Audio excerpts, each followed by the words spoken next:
Mes bien-aimés frères et sœurs dans le Seigneur, comme de coutume, je salue chacun de vous dans ce nom qui est au-dessus de tout nom, le seul nom qui mérite d'être glorifié, le nom du Créateur, le nom du Rédempteur, le nom du Seigneur et Sauveur Jésus-Christ. Je vous souhaite de tout cœur des riches bénédictions avec la parole du Seigneur que vous allez entendre. Ce n'est pas ma parole et ce n'est pas la parole d'un homme, mais il n'y a que la parole de Dieu qui véhicule la vie. Il n'y a qu'elle seule qui peut nous faire entrer dans l'éternité. Et la Bible dit que celui qui croira et qui se fera baptiser sera sauvé. Le salut, c'est la vie éternelle. Et le salut, quand vous êtes sauvé, vous ne pouvez plus jamais retomber dans la mort. Ainsi, quelle que soit votre communauté, quelle que soit votre tendance spirituelle, quelle que soit votre coloration spirituelle, il n'y a qu'un seul sauveur. Il n'y a qu'un seul Dieu. Il n'y a qu'un seul Seigneur. Et il faut que ce Seigneur-là se révèle à toi. Il faut qu'il te parle. Et nous n'avons pas une religion morte, une religion qui est seulement dans des phrases, dans des citations. Mais le Dieu que nous prêchons, il est vivant. Et il atteint le cœur de ceux qui croient. Et ceux qui croient font des expériences véritables avec lui. Et ils ont la preuve que Dieu existe, qu'il est le rémunérateur de tous ceux qui le recherchent. Ainsi, quelle que soit votre communauté, je le dis tout le temps, Dieu vous aime. S'il ne vous aimez pas, il ne vous mettrez pas en contact avec ce qu'il fait dans votre temps pendant que vous respirez. La foi véritable, ce n'est pas de croire ce qu'il a fait dans le temps passé, du temps de Noé, du temps de Moïse. La foi véritable, c'est quand vous croyez pendant que vous respirez. Le Seigneur a posé la question dans Luc chapitre 18. Quand le Fils de l'homme viendra, trouvera-t-il la foi sur la terre, la foi vivante, la foi agissante? Et cette fois, la Bible dit que c'est Jésus-Christ qui la suscite et qui l'amène à la perfection. Que Dieu vous bénisse et qu'il vous accorde le discernement des choses les meilleures. Quel que soit l'endroit où ces émissions vous atteignent, que vous soyez en Afrique, que vous soyez en Europe, que vous soyez au Proche, au Moyen-Orient, que vous soyez en Océanie, que vous soyez n'importe où, que vous soyez en Papouasie, que vous soyez, c'est pas moi, au Brésil, au Portugal, n'importe où, parce que Dieu, il est le Dieu de toute création, que les bénédictions du Tout-Puissant vous atteignent, que vous puissiez voir au-delà de celui qui vous parle maintenant, que vous puissiez voir le Créateur, le Seigneur, et qu'il puisse réellement parler à votre cœur. Parce que nous croyons que dans ces émissions, nous vous parlons sincèrement de la parole du Seigneur, et que sa parole, que quand elle arrive dans le cœur de celui qui a soif de Dieu, cette parole agit. Nous avons des témoignages de ceux que des gens qui ont rencontré le Seigneur à travers ces émissions, et nous sommes reconnaissants au Seigneur pour cela. Ainsi, quel que soit l'endroit où nous vous atteignent, que les bénédictions du Tout-Puissant vous accompagnent, et que nous puissions recevoir de votre part des témoignages que Dieu m'a visité quand j'ai suivi ces émissions. Ce sera très bien, vous avez le numéro de téléphone, vous avez notre adresse email, vous avez notre site, vous pouvez envoyer des messages, et ça ne peut que nous réconforter pour aller encore de l'avant, et servir encore le peuple de Dieu au travers de la parole du Seigneur. Ainsi que Dieu vous bénisse et serrez vos ceintures, prenez de quoi écrire et vérifiez tout ce que nous disons dans ces émissions avec les Saintes Écritures. Parce que ces émissions qui s'intitulent L'heure de vérité ont pour but de faire croire à ceux qui suivent ces émissions, croire comme disent les Saintes Écritures, afin que de fleuves d'eau vive coulent de votre sein, afin que vous puissiez atteindre le véritable baptême du Saint-Esprit et que vous soyez scellés jusqu'à la rédemption, que vous puissiez prendre part à l'enlèvement qui va bientôt arriver. Ainsi, je vous souhaite de riches bénédictions avec la parole du Seigneur et qu'il puisse vous visiter personnellement, dites bien personnellement, et que vous puissiez trouver du réconfort dans sa parole, que vous puissiez lire comme l'apôtre Paul, maintenant ce n'est plus moi qui vis, mais c'est Christ qui vit en moi. Ainsi que Dieu vous bénisse, qu'il fasse pour vous de grandes choses et ne manquez pas de nous écrire, de nous téléphoner pour nous faire part de ce que le Seigneur a fait pour vous au travers de sa parole. Que Dieu bénisse, pendant que nous, encore une fois, nous allons nous tourner vers lui, et nous allons lui demander que lui seul puisse nous parler, que lui seul puisse se révéler à nous. Ces émissions que vous êtes en train de suivre, j'espère que ce n'est pas la première fois, c'est la première fois, il n'y a pas de problème, s'intitulent L'heure de vérité. Et dans ces émissions, nous vous parlons uniquement de ce que Dieu fait dans notre temps. Du message de Dieu, le message biblique du temps de la fin, révélé et manifesté dans notre temps. Nous ne sommes pas ici dans un mouvement religieux. Nous ne sommes pas ici dans une dénomination où les gens sont en train de faire beaucoup d'histoires pour leur propre gloire et qu'ils oublient ce que Dieu est en train de faire. Ce n'est pas qu'ils oublient. Ils n'ont aucun contact avec l'auteur de l'œuvre. Mais ici, nous voulons vous mettre en contact avec le Dieu vivant afin que son œuvre soit manifestée même en vous. Et que vous puissiez témoigner que Dieu est vivant. Je l'ai rencontré et il m'a parlé et je suis en train de vivre ce qu'il est en train de faire dans cet âge. Alors nous vous parlons du message biblique du temps de la fin. Ce message qui est adressé à l'épouse de Christ, pas aux dénominations. Les dénominations vont piétiner cela. Les dénominations n'ont de quoi faire de ce message parce que ça ne leur concerne pas. Ce message, c'est la lettre d'amour adressée à l'épouse de Christ dans toutes les nations. Et comme le Seigneur a dit que je suis venu dans le monde pour témoigner de la vérité, afin que ceux qui sont de la vérité, qu'ils puissent écouter ma voix et qu'ils puissent me suivre. Et ceux qui sont de la vérité, dès qu'ils entendent la vérité, c'est de la pure parole de Dieu, ils l'identifient. Nous ne sommes pas dans des credos faits de main d'homme. Nous ne suivons pas des fables habilement conçues par des hommes et qui amènent des gens non pas vers le Créateur, mais qui les amènent dans la perdition. Et nous avons commencé à vous parler de ce message parce que Dieu a un message dans chaque âge. Vous devez savoir. Et si réellement vous êtes un chrétien, vous devez avoir, je peux dire, un pédigree, c'est-à-dire que vous devez savoir d'où vous venez et où vous allez. Et c'est comme je suivais un imam musulman qui s'est converti et qui disait, écoutez, une des choses qui m'a frappé dans la Bible, c'est que j'ai lu la généalogie de Jésus, donc de plus de 2000 ans, donc depuis sa naissance jusqu'à dépasser Abraham et les autres, et puis ça aboutissait jusqu'à Adam. Et il dit, j'ai lu ça, il dit, dans le Coran, il n'y a aucune généalogie. On ne sait pas d'où vient qui, il n'y a aucune généalogie. Et il disait que, alors nous aussi, nous avons une généalogie. En fait, nous sommes sortis de Dieu et nous sommes manifestés sur la terre pour que Dieu puisse manifester sa gloire au travers de nous. Et vous devez savoir cela. Alors, nous voyons que Dieu nous a envoyé un message puissant dans ce temps de la fin. Et je dis bien un message puissant tel que beaucoup de personnes ne connaissent pas. Beaucoup de personnes sont des critiqueurs de ce message. Beaucoup de personnes nous appellent, à tort d'ailleurs, bien que ces gens-là existent, des branhamistes. Moi, je ne suis pas branhamiste. Dans ces émissions, nous ne sommes pas des branhamistes. Ici, nous vous parlons de la vérité de Dieu, de la parole pure, pas la parole qui glorifie un homme. Vous savez, le Seigneur a dit, quand le Saint-Esprit viendra, le Consolateur, quand il viendra dans Jean chapitre 16, verset 13, il vous conduira dans toute la vérité. Il parlera de moi éternellement.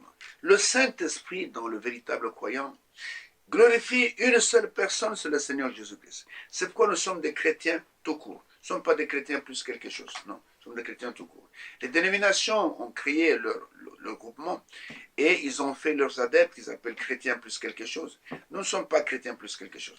Jésus n'a pas besoin qu'on ajoute quelque chose à lui. Donc la parole de Dieu, elle n'a pas besoin qu'on lui ajoute des credos. Non. Et la parole de Dieu, elle se suffit à elle-même. Regardez ce qui est écrit dans Proverbe chapitre 30. C'est pour vous dire que nous ne sommes pas des dénominationnels. La dénomination, elle conduit à la mort. Il est écrit dans Proverbe chapitre 30, verset 5, verset 6. Il est écrit, toute parole de Dieu est éprouvée. Il est un bouclier pour ceux qui cherchent en lui un refuge. Écoute le verset 6. N'ajoute rien à ces paroles, de peur qu'ils te reprennent et que tu ne sois trouvé menteur. La parole de Dieu, on n'y ajoute rien, on ne retranche rien. Parce que si vous ajoutez, voilà ce qui va vous arriver après le chapitre 22. Les dénominations, leur travail, c'est d'ajouter, de retrancher. D'ajouter des choses que Dieu n'a pas dites et de retrancher des choses que Dieu a dites. Quand vous allez à la fin de la Bible, il y a un avertissement là-bas. Monsieur le prédicateur, messieurs les évêques, les archevêques, messieurs les théologiens. Écoutez, le verset 18, le verset 19, d'après chapitre 22, il est écrit, c'est le Seigneur qui parle d'une manière autoritaire. Je le déclare à quiconque entend les paroles de la prophétie de ce livre. Si quelqu'un y ajoute quelque chose, Dieu le frappera des fléaux décrits dans ce livre. Et si quelqu'un retranche quelque chose des paroles du livre de cette prophétie, Dieu retranchera sa part de l'arbre de la vie et de la ville sainte décrite dans ce livre. Donc vous devez faire attention. La parole de Dieu, elle est tellement parfaite qu'on ne doit rien y ajouter. On ne doit rien retrancher parce que tout ce que Dieu dit est parfait. N'ajoutez rien, ne retranchez rien. Nous voyons que Dieu nous a suscité un prophète et nous avons vu comment il était né dans ces montagnes de Kentucky et dans des conditions tout à fait particulières. Et dès sa naissance, la colonne de feu est apparue dans cette cabane qu'on vous montre au-dessus de l'unique lit qui était dans la maison. Ses parents étaient des pauvres. Ses parents, son père était d'origine irlandaise. Et il est né dans ce pays là-bas parce que la prophétie disait, Zacharie 14, verset 7, qu'au temps du soir, il y aura de la lumière. Et cette lumière est venue au temps du soir. Et au temps du soir, c'est au coucher du soleil. Et vous imaginez bien, le même soleil qui s'est levé à l'est, c'est le même soleil qui va se coucher à l'ouest. Et l'ouest par rapport à l'Orient, à Israël, l'extrémité, ce sont les États-Unis. C'est là où le messager est né et il a commencé à cheminer. Nous avons commencé à montrer ceci. Parce que il y a beaucoup de critiqueurs, mais qui critiquent sans le savoir. Il y avait des gens qui critiquaient Jésus sans connaître Jésus. Et un jour, on a envoyé des huissiers de justice pour l'arrêter.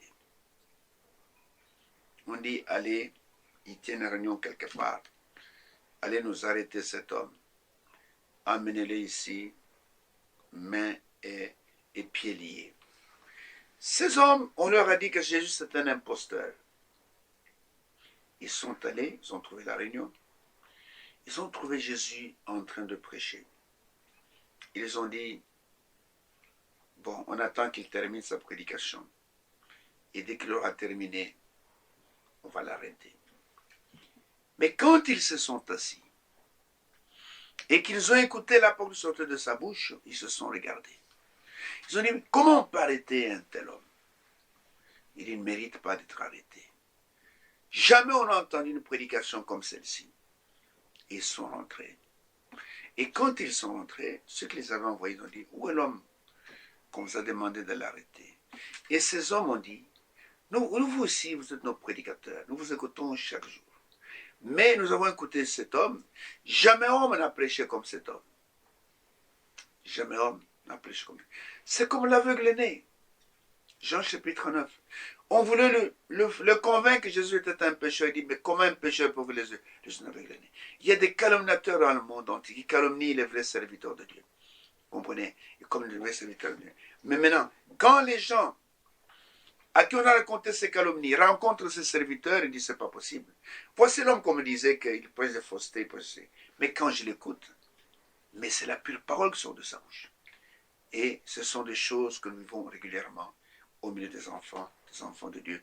Il y a des émissaires de Satan qui sont là pour détruire l'œuvre de Dieu et qui sont imperméables à ce que l'Esprit dit.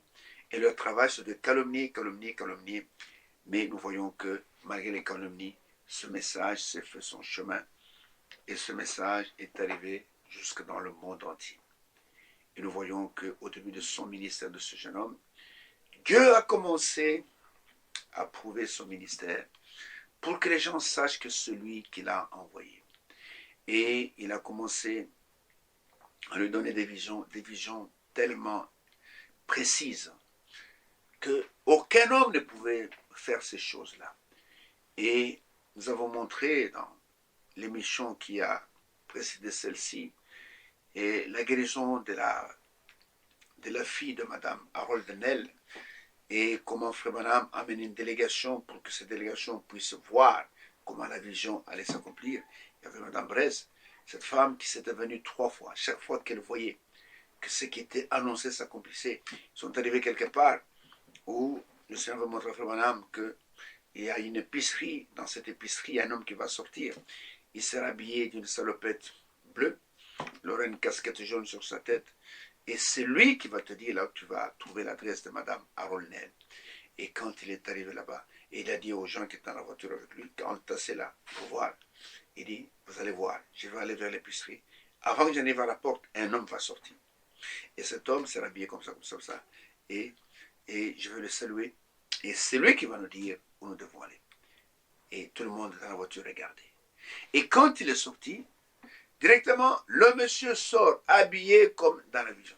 Madame Bresse, qui était dans la voiture, s'est évanouie. Il dit, c'est pas possible, c'est pas possible. Et quand ils sont partis, le Seigneur veut montrer même les détails de la maison zélante, que la maison serait comme ça. Il y aura une tapisserie au mur, il y aura des dessins rouges, tout ça. Et il y aura au mur, il y a un écriteau, que Dieu bénisse notre maison. Arrivé là-bas, les choses, il y aura un lit en fer, et la fille serait couchée sur le lit. Les choses étaient exactement comme ça. La Madame Nel, quand elle a vu ça, plutôt Madame Bresse, elle s'est évanouie pour la deuxième fois.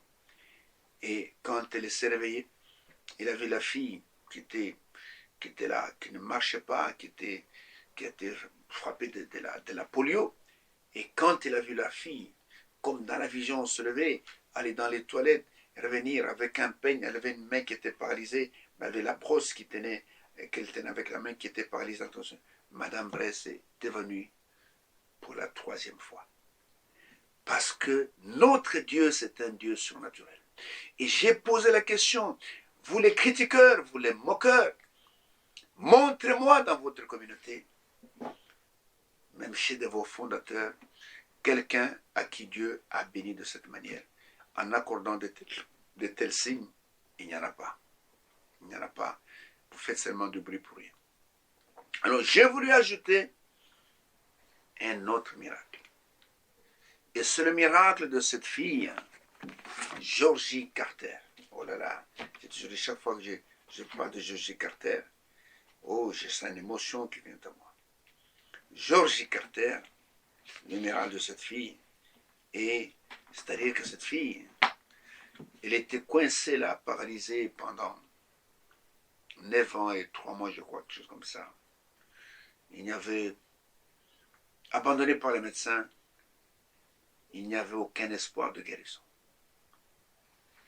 Vous savez, c'est comme avec M. Édouard Merrill, avec Mme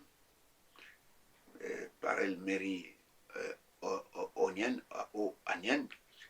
et des cas qui étaient paralysés. Mme Onian, c'était depuis 17 ans. Frère, notre Dieu, c'est un Dieu de paradoxe. Vous voyez comment il a tiré Lazare de la tombe. Un homme qui est en train de pourrir, c'est en dehors de toute leur nature. Et vous allez voir maintenant ce qui va arriver avec cette fille et comment Dieu va lui donner la vision, avec des détails bien précis. Et toutes les visions d'un prophète majeur sont ainsi dit le Seigneur. Alors, je voudrais que vous puissiez suivre avec moi cette vision et son accomplissement, voir la grandeur de Dieu. Et il n'a pas fait cela pour élever ce jeune homme qui avait à peu près 24 ans, mais il a fait cela pour montrer sa grandeur. Et je vais encore dans notre livre, la biographie, à la page 55. Et là, je vais parler de ce miracle de Georgie Carter. Alors, laissons lui-même raconter d'abord comment ça a commencé. Il dit ceci. J'étais chez ma mère, il était encore célibataire, hein, je devais passer la nuit chez elle. J'avais prié pour les malades. Et j'étais rentré tard. J'étais juste arrêté chez ma mère pour lui parler, mais quelque temps après, je me levais, ne pouvant me reposer. Je me levais avec une sorte de fardeau. Je pensais, peut-être qu'il y a quelqu'un de malade qui veut que je prie pour lui. C'est que pendant sa jeunesse, le Seigneur l'utilisait beaucoup. Il était tout le temps en mouvement. Il dit peut-être, il sentait un sentiment de malaise là. Il dit peut-être il y a quelque part quelqu'un qui veut que je prie pour lui. Il dit je descendis, mais je ne pus prier. Je regardais quelque chose de blanc se déplacer, donc la vision est venue. Il me semblait que j'étais dans cela, dans cette vision. Cela vint vers moi et quelques moments après, je me vis marcher à travers un pays désert. Et je pouvais entendre un agneau bêler. J'ai dit, pauvre petite chose, je vais voir si je peux la trouver.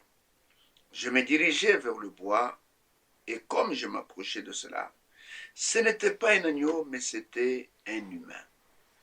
Et il m'appelait en disant, Milltown, Milltown. Je n'avais jamais entendu parler de cette place de ma vie. Ainsi, quand je reviens à moi, donc en sorte de vision, j'allais à l'église le mercredi suivant et demandais, y a-t-il quelqu'un qui sait où se trouve Milltown? Personne ne le savait.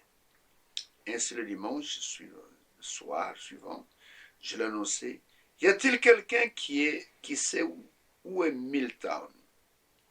Et un frère du nom de George White répondit, oui, frère Branham, c'est à environ 35 miles vers le sud. Je demeure près de là. Donc ce frère connaissait l'endroit.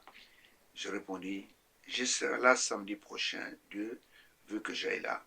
Il y a quelqu'un en difficulté, mais il ne savait pas qui est en difficulté. Et frère White ajouta, c'est un petit village de 500 ou 1000 personnes vers le sud. Et je voudrais vous montrer, vous voyez, il avait seulement quelqu'un qui disait Milltown, Milltown. C'est comme, écoutez, dans les Actes des Apôtres, regardez ce qui est arrivé avec Paul pendant son voyage missionnaire. Et il devait aller quelque part. Chaque fois, le Seigneur les empêchait d'aller où il voulait aller.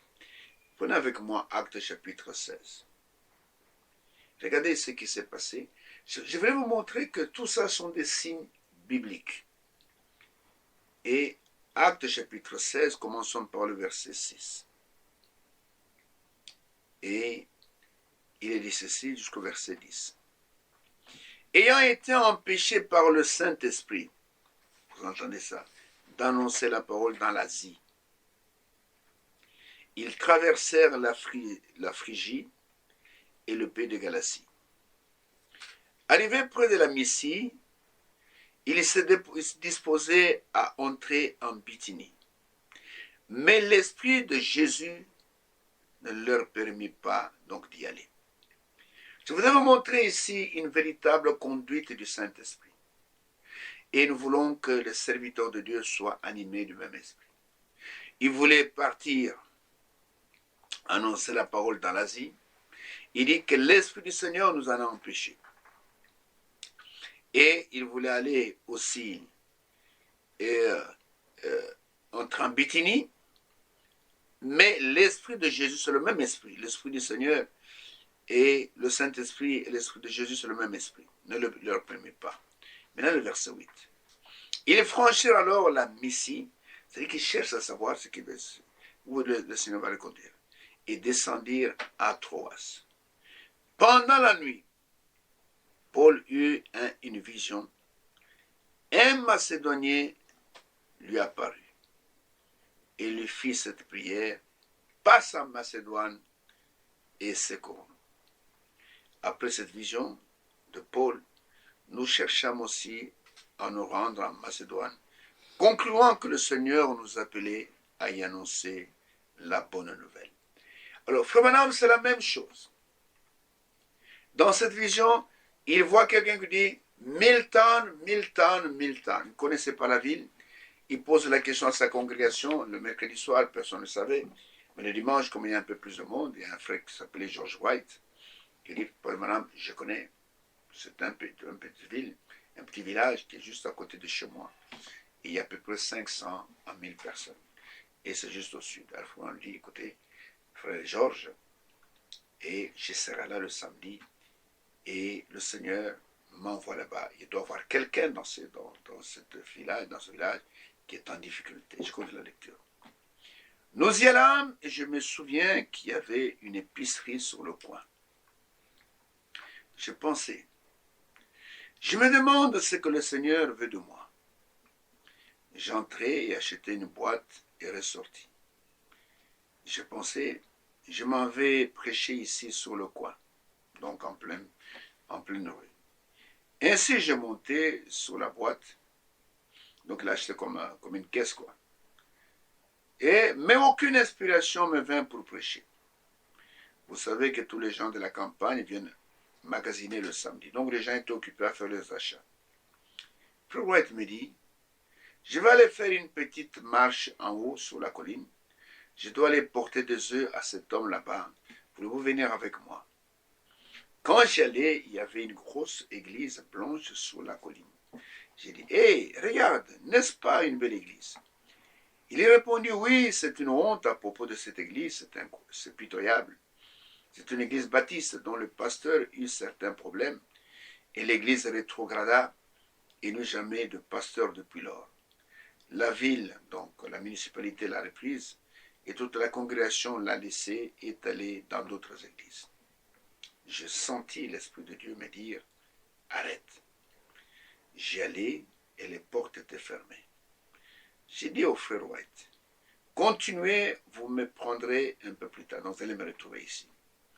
Je m'agenouillai devant la porte là qui était fermée et priais. Seigneur, si tu me veux dans cette église, débarre les portes, donc ouvre les portes pour moi. Ainsi, pendant que je priais, j'entendis quelqu'un venir et il me dit, hello. J'ai dit, comment allez-vous? Il dit, j'ai vu que vous étiez en train de prier. Je répondis, bien, je suis un prédicateur et j'ai prié simplement sur les marches. Il me dit, voulez-vous entrer? J'ai répondu, oui, monsieur. Il dit, j'ai la clé. J'ai dit, merci Seigneur. Croyez-vous cela? Il ouvrit les portes et j'entrai. Il y avait de la place pour 300 à 400 personnes. Je m'avançai, penchai la tête et demandai, à qui est-ce? Il a répondu, à la ville. Nous ne faisons que l'entretenir. Les seules choses que nous faisons dans cet endroit sont les funérailles. J'ai dit, pourquoi ne pas avoir un réveil ici? Il me dit, voyez l'officier principal, municipal plutôt. Je suis allé là et lui demandé, il dit, certainement si vous mettez un compteur là-dedans. J'ai dit, eh bien, je travaille pour l'hydro et je mettrai mon premier compteur. Donc compteur d'eau. Hein. Je l'ai installé donc, annoncé qu'il y aura un réveil. Je n'oublierai jamais le premier homme que j'ai rencontré. Il va y avoir un réveil, monsieur, allez-vous venir? Il a dit, nous élevons des poulets par ici et n'avons pas le temps d'aller à aucune église. J'ai répondu, est-ce que vous ne pourriez pas laisser vos poulets juste un tout petit peu pour venir à la réunion? Il répondit, je n'ai pas le temps pour rien de pareil. Je prends soin de mes affaires et prenez soin des vôtres. Je lui répondis, je ne voulais pas vous blesser, monsieur. 10 jours après cela, il mourut et il dut l'enterrer juste là, en face de l'église. Vous voyez, on ne se moque pas de Dieu. Je commençais le réveil. J'allais dans les bois à prier, pensant que le Seigneur me donnerait un grand message, ayant un grand fardeau dans mon cœur. Je me disais, j'aurai probablement une grosse foule ce soir. J'y allais et savez-vous qui était là? George White et sa femme, son fils et sa fille. J'avais 4 personnes de ma congrégation. Je prêchais le message que le Seigneur m'avait donné comme s'il en était. Le soir suivant, il vint un type d'apparence âgée. Il arriva à pied. Il me dit que c'était un Nazaréen rétrograde. Il avait appartenu à l'église nazaréenne et avait rétrogradé. Il avait sa pipe faite de maïs et la frappa sur l'extérieur de l'édifice. Ses cheveux pendaient sur son visage, une dent sortait sur le côté. Il dit, où est ce petit Billy Sunday dont vous parlez ici? Frère Watt le prit et le fit asseoir. J'étais en train de lire la Bible derrière la chaire.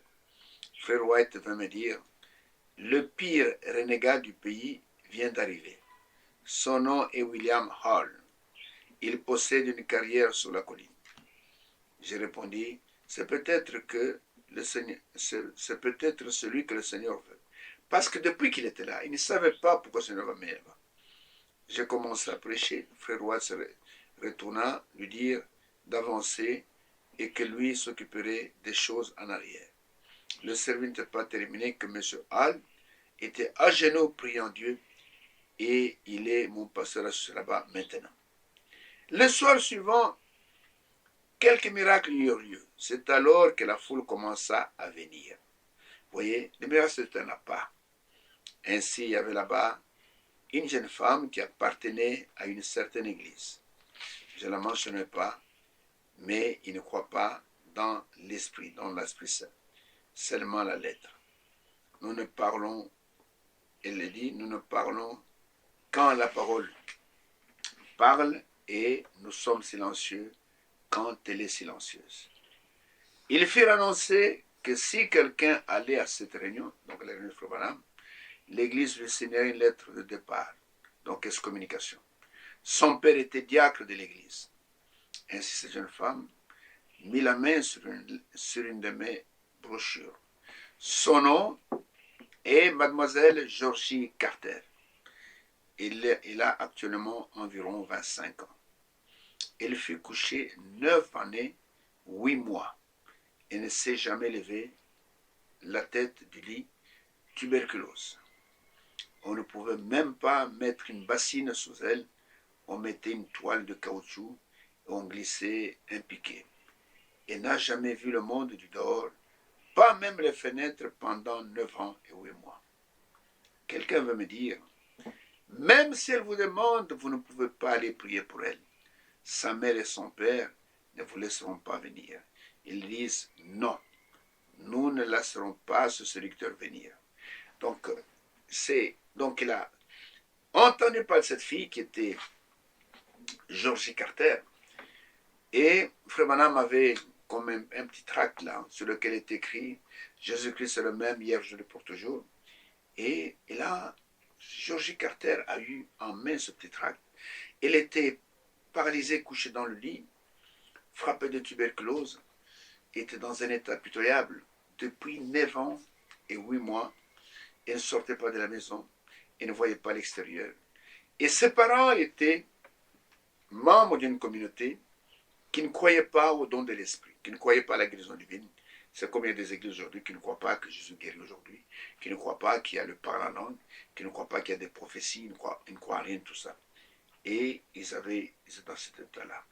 Alors, on a dit à Frère Branham, même si tu demandais d'aller prier pour elle, ses parents ne t'autoriseraient pas, parce qu'ils ne croient pas tout cela.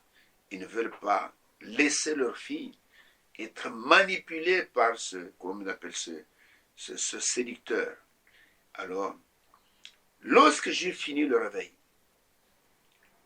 le père et la mère, pour satisfaire leur fille, décidèrent de quitter la maison. Je crois qu'ils eurent une permission de leur prédicateur afin que je passe aller chez eux. Je suis allé la voir et la pauvre petite avait mon livre près d'elle. Elle avait pleuré et prié pour la délivrance, mais son église ne croyait pas à la guérison divine. Elle avait ce livre et elle avait lu à l'endroit où une autre fille avait été guérie. Et j'avais été envoyé par vision, elle voulait être guérie. Quand j'entrais, elle me dit, Frère Branham, j'étais certaine que vous viendrez et que Jésus me guérirait. J'ai demandé, allez-vous le servir, sœur? Elle répondit de tout mon cœur. Ses petits bras ne pouvaient même pas lever la tasse dans laquelle elle devait cracher, parce qu'elle avait la tuberculose. Je m'agenouillai et j'ai prié pour elle, puis je suis sorti. 2 semaines après, j'étais de retour pour commencer une autre série de 3 ou 4 réunions. Il y avait un autre ministre qui ne croyait pas dans l'immersion, donc baptême au nom de Jésus, par immersion. J'étais censé baptiser un bon groupe dans la rivière. Lui, il avait eu un réveil sous la tente et il avait dit, quiconque de ma congrégation entre seulement dans l'église où est ce guérisseur divin censé, je vais certainement le mettre dehors de l'église. La raison pour cela, c'est que ce gars veut vous noyer dans l'eau. J'allais cet après-midi-là faire un service de baptême. J'ai dit à la petite Georgie, tout ce que je peux faire pour vous, c'est de prier. Elle répondit, mais ne pouvez-vous pas faire pour moi ce que vous avez fait pour cette fille Nell? J'ai répondu, ce n'est pas la même chose. J'ai eu une vision. Je dois avoir une vision d'abord. Je reviendrai s'il m'envoie, mais je crois que vous irez mieux, essayant d'encourager sa foi. Ainsi, la dernière journée de réunion, je suis allé pour baptiser à un endroit appelé Totem Ford. Et voilà que ce ministre venait sous les rives. J'avançais dans la rivière. Quel sentiment merveilleux. J'ai baptisé environ 50 personnes cet après-midi-là. J'avais l'impression que les anges étaient assis sur chaque branche des arbres. Comme j'étais là, je commençais à prier ainsi, comme Dieu a envoyé Jean-Baptiste. Jésus dit, allez dans tout le monde et faites des disciples et baptisez-les. Ces signes suivront ceux qui auront cru. À ce moment-là, le Saint-Esprit descendit et balaya toute la congrégation qui était sur la rive. Ce ministre, qui est opposé au baptême par immersion, et sa congrégation s'avancèrent en pleurant dans la rivière avec leurs beaux habits, et je les baptisai chacun d'eux cet après-midi-là. Les femmes pleuraient, elles vinrent avec leurs belles robes. Les mères, les pères apportèrent leurs enfants. J'ai baptisé chacun jusqu'à la noce, jusqu'à la nuit tombant. Ils durent me tirer hors de l'eau. Je devais avoir une réunion à l'église baptiste. Ce soir-là, j'allais chez le frère White pour souper. J'ai dit, je ne vais pas souper tout de suite. Je vais aller prier là-bas. Le Seigneur veut que je prie. J'ai un fardeau sur le cœur. Vous voyez, quand Dieu se met à l'œuvre, vous voyez, ce prédicateur ne voulait pas entendre parler de ce baptême.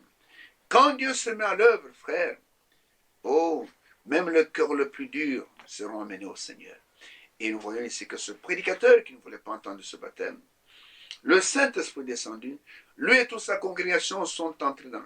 C'est comme quand le message est entré dans ce pays.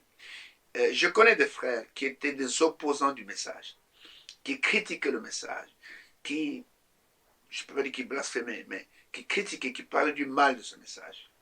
Mais il fut un temps où la puissance du Saint-Esprit les a saisis et ils sont venus pour se faire baptiser, pour demander pardon. C'est comme une fois, lors d'une émission comme celle-ci, il y avait un prédicateur, j'ai oublié son nom, venant de Paris. Et quand il a entendu la prédication, il m'appelle au téléphone, il dit, pasteur, que Dieu vous bénisse. Je suis j'ai fui un grand critiqueur de Frère Branham, mais je ne connaissais pas bien le message. Et en vous écoutant aujourd'hui, je compris ce que c'est que le message. Alors, je vous remercie parce que maintenant, je crois maintenant que William Branham était un véritable serviteur de Dieu. Et je crois maintenant que ce message est vrai. Et il faut que le Saint-Esprit puisse visiter les gens et pour qu'il puisse. Donc, quand il a baptisé, il est allé chez Frère White, mais il dit, mais j'ai un fardeau sur le cœur, Frère White, et je ne sais même pas, je ne peux même pas manger. Et Sir White me dit, quand nous sonnerons la cloche pour souper, il est allé quelque part pour prier. Vous viendrez parce que nous devons tous nous dépêcher. Donc, on va vous appeler pour manger. Je m'en allais là-bas, je m'agenouillais. Et après un moment, je fus perdu dans l'esprit, donc ravi dans l'esprit. Je savais difficilement où j'étais. J'ai entendu cette cloche, mais j'avais un si bon temps avec le Seigneur que je ne pensais pas au souper. La cloche sonna, et la noce vint donc la nuit. J'ai prié simplement, merci Seigneur pour tes bienfaits. Et comme j'ouvrais les yeux, juste devant moi, dans un petit buisson, il y avait une lumière ambre, c'était la colonne de feu, qui brillait sur moi, et une grande et profonde voix provenant du fond des bois, comme à Moïse avec le buisson ardent, me dit, va dans la direction des Carters. Oh frère, c'est la vision qu'il attendait. Pendant qu'il priait, il était là, en révérence. Oh, il ouvre les yeux, il voit cette colonne de feu. Oh, qui était là. Donc c'était cette lumière ambre qui brillait là-bas, c'est la couleur du feu. Et une voix qui lui dit, va chez les carters, en gestion des carters. Et dit, ça y est, je sautais et je commence à crier en courant. Et il s'est organisé, donc, entre-temps, on le cherchait en équipe de recherche pour me trouver. J'ai sauté la clôture, dans les champs, j'ai tombé directement dans les bras de frère White. Il me dit, frère Billy, maman vous a attendu pour le souper depuis des heures. Ils sont partout sur la colline vous cherchant. J'ai dit, frère White, je ne vais pas souper. Georgie Carter va être complètement guéri dans les prochaines minutes. C'est ainsi dit le Seigneur. Frères et sœurs, vous qui m'écoutez, montrez-moi quelqu'un qui a pu avoir un tel don, qui avait le ainsi dit le Seigneur. Parce que Dieu nous a visités par un prophète, comme le prophète de l'Ancien Testament, qui avait le ainsi dit le Seigneur. Il dit, frère Georges, voulez-vous dire qu'elle va se lever? Je répondis, elle va être normale. Eh bien, dans les quelques minutes qui suivront, mon hiver là-bas. Et elle est restée à 8 miles de là. Et il me demanda, est-ce que je peux aller avec vous? Il y avait là aussi un homme venant de Texas qui venait juste d'amener sa femme. Elle avait été guérie. Il me demanda, frère Branham, est-ce que je peux aller avec vous? Il avait vu la guérison de la fille de Nell quelques semaines auparavant. J'ai répondu, oui monsieur.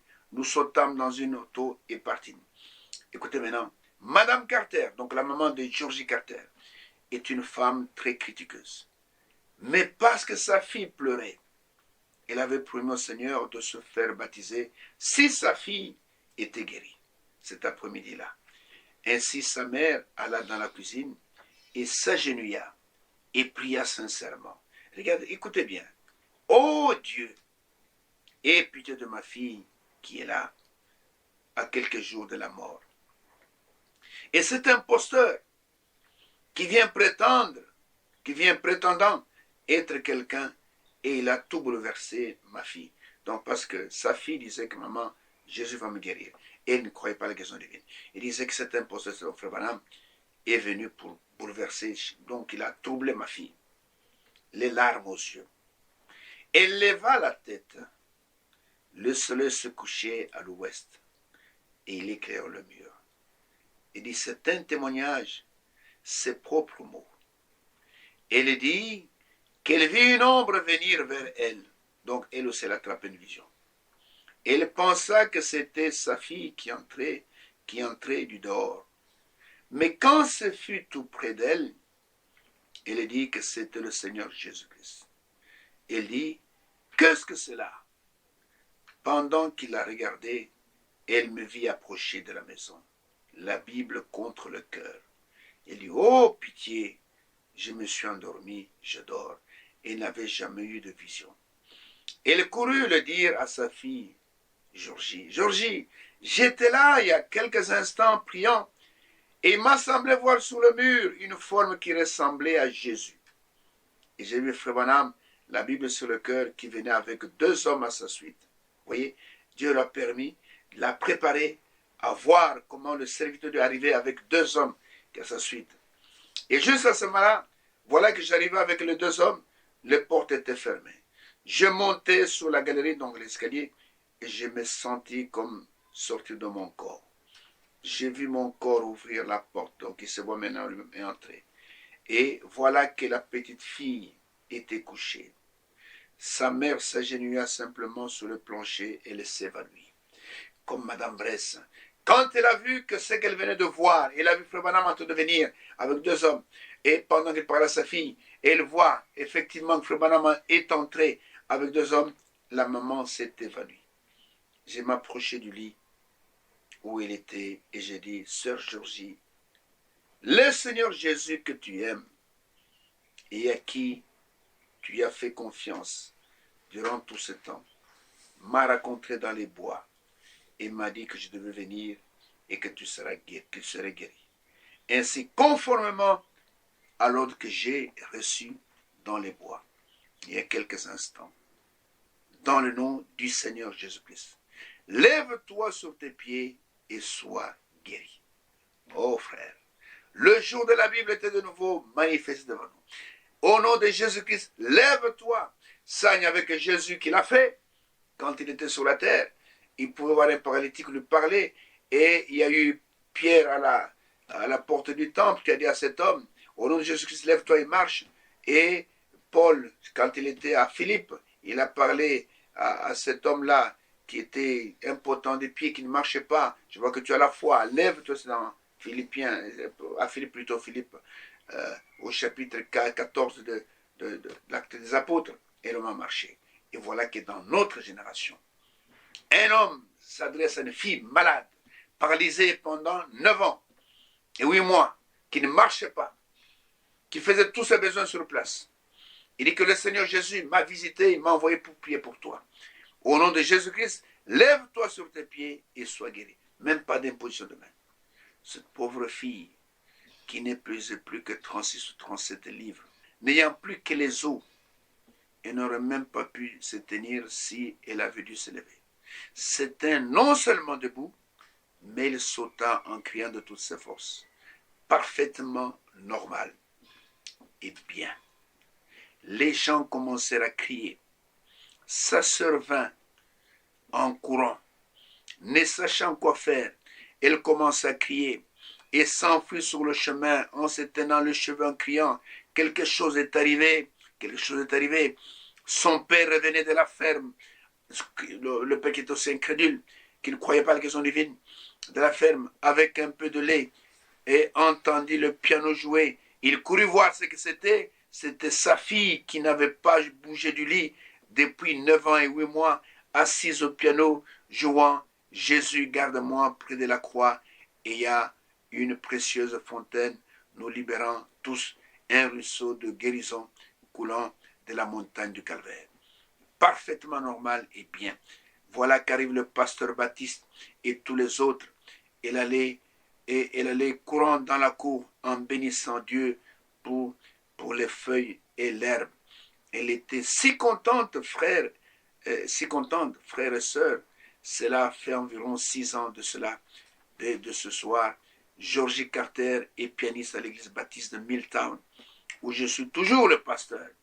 Vous pouvez lui écrire pour avoir son témoignage. Mademoiselle Georgie Carter, Milltown, Indiana. Le même Jésus qui a guéri Georgie ce soir-là est ici ce soir, voulant faire la même chose à chaque individu se tenant ici dans la présence divine. Le croyez-vous, frère? Le même Jésus qui a guéri Georgie Carter, c'est le même Jésus qui est avec nous-mêmes à travers ces émissions et qui peut vous guérir si vous croyez tout votre cœur, même en écoutant seulement cette voix au travers de l'émission. Et si vous avez la foi, Jésus peut vous guérir si vous croyez qu'il est le Dieu Tout-Puissant, qu'il est le guérisseur, si vous croyez que sa parole est vraie, si vous croyez qu'il est le même qui a guéri dans le temps passé, il est le même qui guérit aujourd'hui, le même qui guérira demain, alors la foi peut amener la guérison dans votre vie.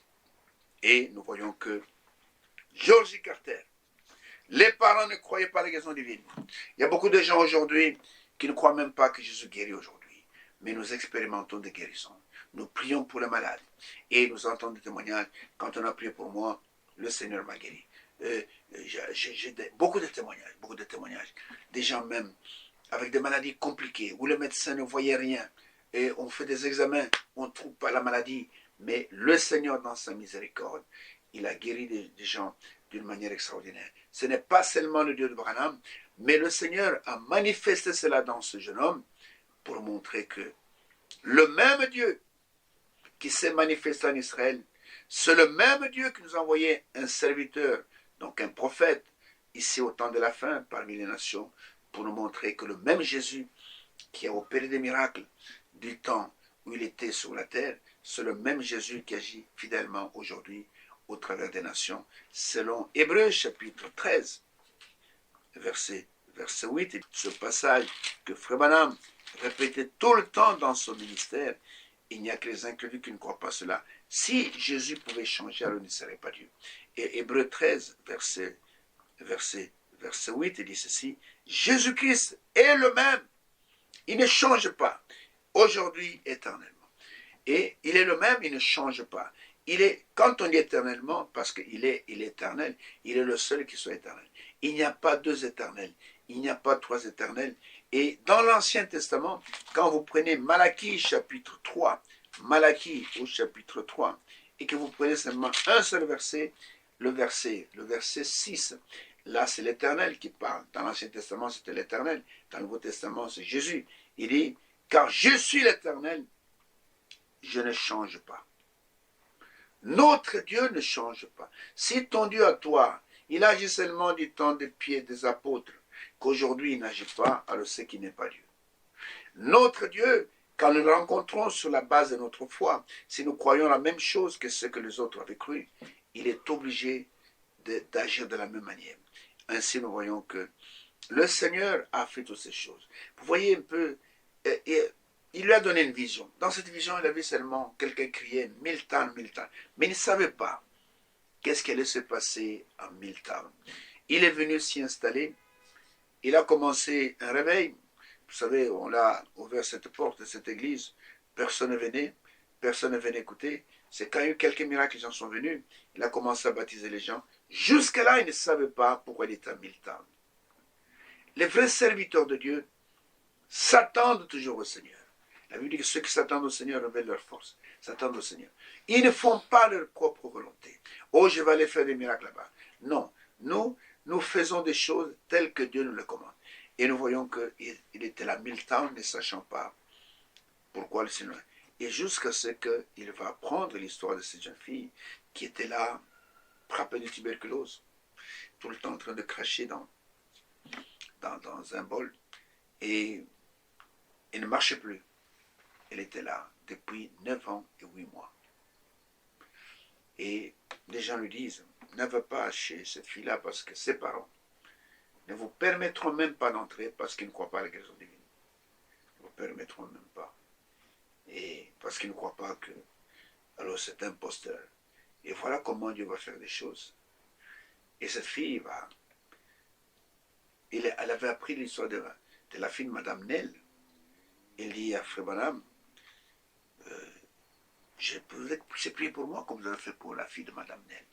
Et Frère Branham dit, mais ça c'était différent, j'ai une vision.